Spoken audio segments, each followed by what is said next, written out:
Hi guys, so sabi ni sir kung lilinaw po ba yung tubig. Kagabi kasi nung nilagyan ko, medyo cloudy pa yung water. And ngayon, ipapakita ko sa inyo na crystal clear na yung tubig niya. Dried tubi, dried tubi, dried tubi. Ano pang hinihintay mo? Add to cart and drip checkout mo na yan. Huwag mo kalimutan ng hashtag DripMadeMeBuy Ito na po yung status ng aking 100 gallon tank ngayon. And please note na hindi ko po hinugasan yung sand na yan. Nirekta ko na po siya dun sa aking Godzilla tank. And ayan, kitang-kita nyo na sobrang clear na ng tubig.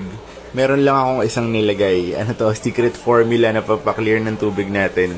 So, yung nilagay ko sa aking tank ay yung startup booster. So, ito ay concentrated nitrifying bacteria. Instantly starts aquarium cycle.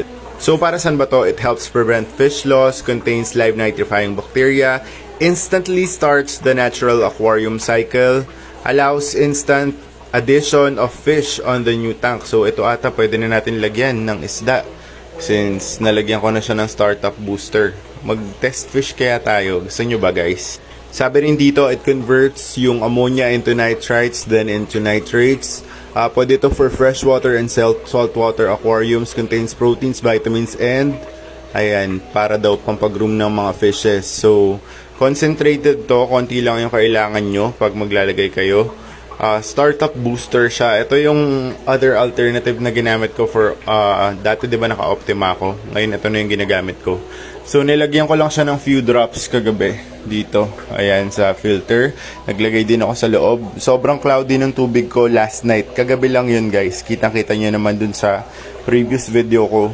Pero ngayon ito na siya. Oh, sobrang clear na niya. Like ang clear.